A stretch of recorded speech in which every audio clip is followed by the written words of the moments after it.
you see this story about the guy at Burning Man that ran into the structure that was on fire? He died. No, I have not. And it makes me wish I would have dug a little deeper on my dumbass of the day today. Oh, it was all over the place. It was in the news. It was on Facebook, social media, and all that kind of stuff. I'm so done with the news. Finding out his name is Aaron. He was 41 years old. He was first time at the event. His mother says... I don't know why his mother's commenting, but his mother says that she said yellow. No, she said that he's from Nevada. He lived outside of the country for a while in Switzerland with his wife, and that the authorities are saying he's not under the influence of alcohol. He was not under the influence of alcohol. Yeah, right. That makes sense because I don't know any drunk people that run into burning buildings. But, of course, toxicology reports are underway, and so they'll probably find out what drugs he was on. What happened with him? So he was there. They light a statue on fire. Yeah, right? It's a huge structure. I mean, it's like, I want to say it's a big man. They 4 or built 5 stories tall. Yeah. And I don't know if this was the man this year. It looked kind of almost like it was some kind of building or something, but it could have been the man. I'm not sure because I saw it fully engulfed. Well, the man looks like a building. I mean, it's huge. Yeah, I know. It's really big. Yeah. So maybe it was the man. But anyways, he that Burning Man, that's what they do, right? Mm-hmm. And so he broke through several levels of security that they had set up so no one would do this, because who knows what kind of drugs you're on that make you... I mean, is there a drug out there that turns you into a moth? And it's like you think like a moth and you see fire and you fly toward... I mean, everybody's been around a campfire and seen a moth, right? They just do suicide missions right into that fire. Is there a drug out there that does this? Maybe you shouldn't take it when you go to Burning Man, because there's a huge 4 or 5 story structure fire that happens. Yeah, chances and you'll die. You're not going to win that battle. At what point, if you're the security guard and you keep trying to fight this guy off, do you just say, "Fine, you know what? That's the 10th time. Go ahead. On you. I can't stop this guy." This is on you. Where's blame in this? Are they going to sue the security company now because they didn't keep him out?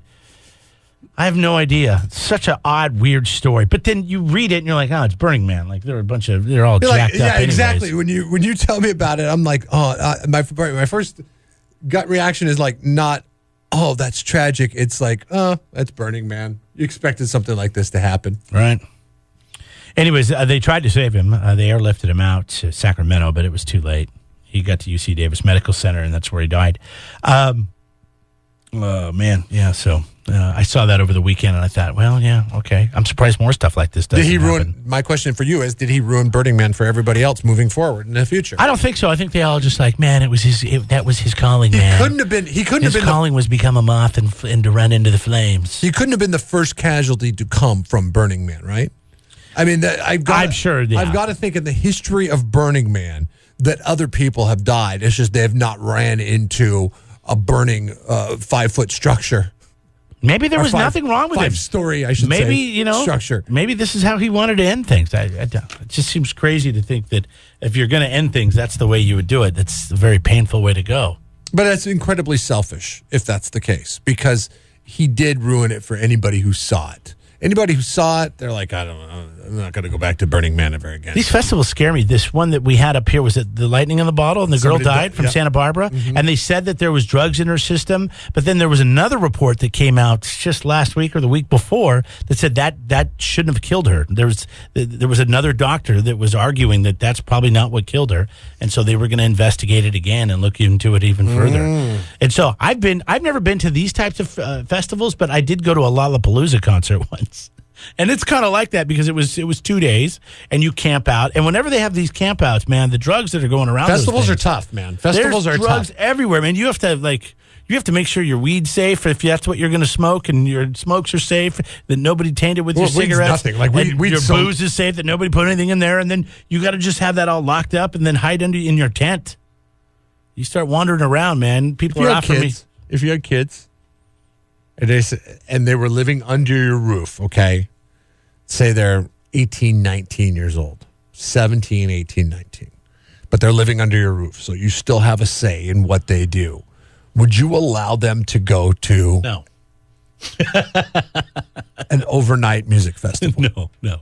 I wouldn't either. No. Not. They can do that in their 20s when they're in college or you move out their the friends. house. You show you have a little responsibility. Yeah, no. I'll put on a music festival in the backyard for What you. about when they go to college? I'll bring over Truth About Seafood.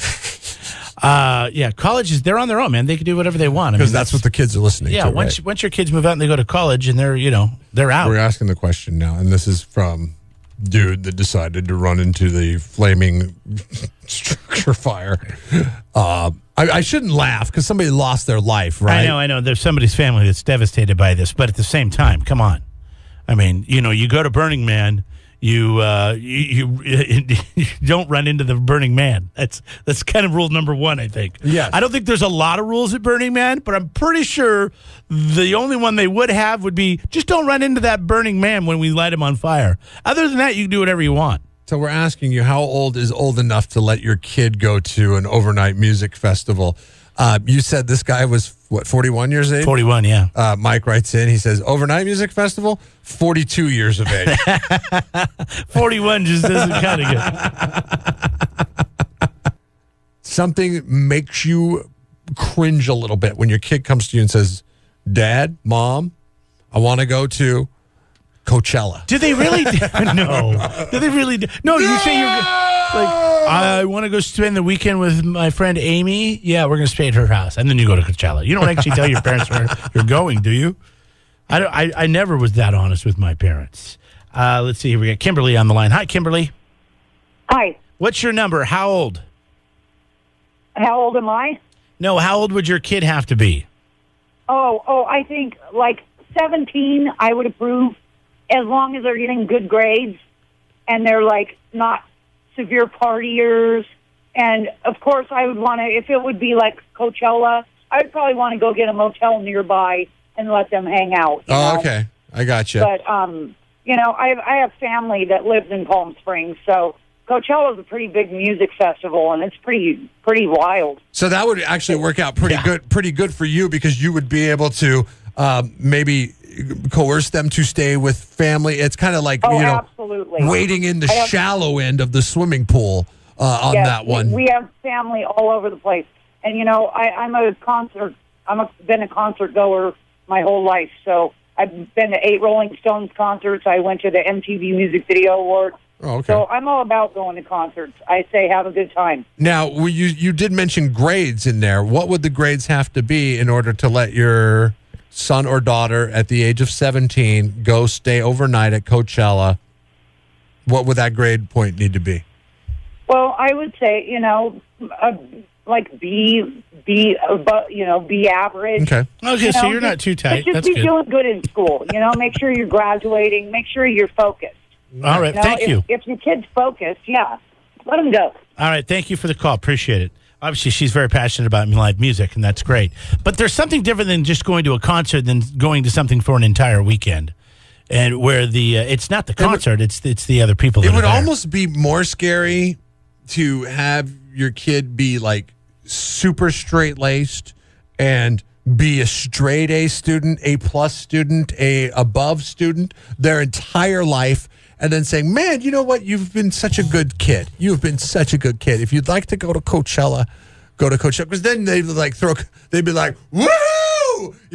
Whereas if they've made some mistakes along the way, they've learned from those mistakes. If they didn't make any mistakes along the way, then you throw them into the snake pit, if you will. Yes. Then that's where the problem lies. I respect what she said, but and I understand, but I'm a negative person when it comes to this kind of stuff, and I watch too much Dateline NBC. I know. See, that's the thing. That's the tough thing. Even if my kid's in college, Like after Natalie Holloway, would you ever let your kid go to, what was it, Aruba? It was spring break, wasn't it? Or some kind of senior trip. Senior type trip. thing. Yeah, type thing? right after she was done with high school. I did that. I'm fine, but I wasn't, I'm also not a female. Mm-hmm. And right. Not everybody was okay when we went on our trip.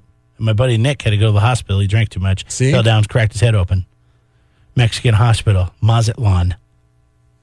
Boom, boom, boom. You ever spend a night in a Mazatlan hospital? No, at least Nick could say that to people now. That's kind of cool. Yeah, you've had a tough life?